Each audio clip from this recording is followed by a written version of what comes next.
If you're listening to my voice at this stage, you've made it until chapter 3, and we're going to focus on the curriculum itself. So, obviously, we're going to have a look at CAPS and also look at different aspects of curriculum that we need to consider.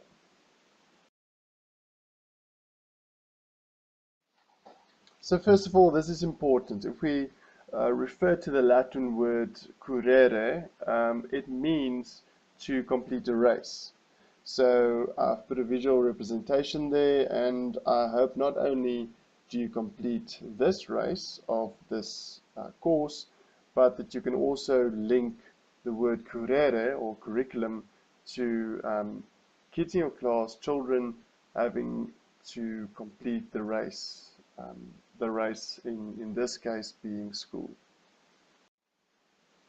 So when we refer to curriculum and the curriculum that we've taught learners while they are in school, the hope is that they resemble the curriculum. So the hope is that they are the product of what you have taught them while they were in school.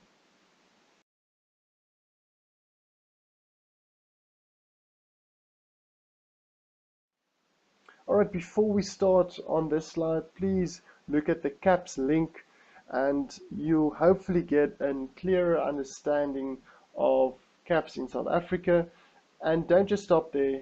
Have a bit of a feel. If you maybe find something on CAPS, share it with your classmates, even share it with us so that we can work together to try and figure out, is CAPS working in the South African context? So CAPS help to answer some questions or concerns of previous curriculums. And basically, if we think of OBE being more free or flexible, CAPS were able to have a more standardized outset that contributes to both the inequalities of the past as well as producing skilled people, specifically needed in the South African context. Furthermore, if you think of the time that's been set out in the sequence that each teacher needs to follow, as in being you, it's a bit challenging. You can also imagine that even though it's specified the exact time frame, you can imagine the challenging side with various learners in your classroom.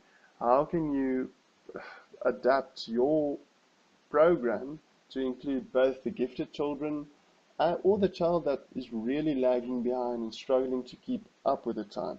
So even though CAPS is amazing and it gives you a more structured or standardized curriculum for the South African context, it still has some challenges with regards to the flexibility or adapting the time slots to cater for the needs of the entire group in your class. So the CAPS curriculum could be a bit frustrating for those who are more creative or independent, and you're actually more implementing something that has already been written and given to you. However, that being said, you still have freedom in using different philosophies or methods or activities in your classroom. And there it's very important for individuals to actually consider which techniques will work best or methods in the classroom for the content that has been given to me. So that's extremely important because some teachers, they just don't care, they just go through the content and get it over with, whereas other teachers, and I call them the excellent committed teachers, where they actually bring something to the table and think outside of the box how they can help the children, the learners in the class to really grasp the concept or the content that they are trying to communicate.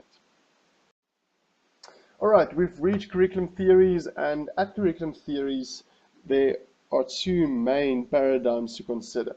Okay, so paradigms is underpinning thought patterns, way of thinking. On the left hand side we have the traditional paradigm, and on the right hand side the inquiry paradigm.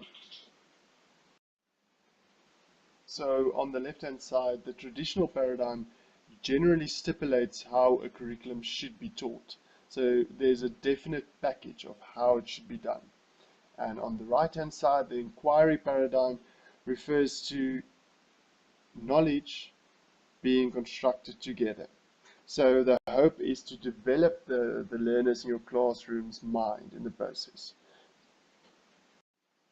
Alright, so that's a lot of information. Try and understand what's the difference between the two paradigms, and when you come back, we will continue with the theories underpinning these paradigms.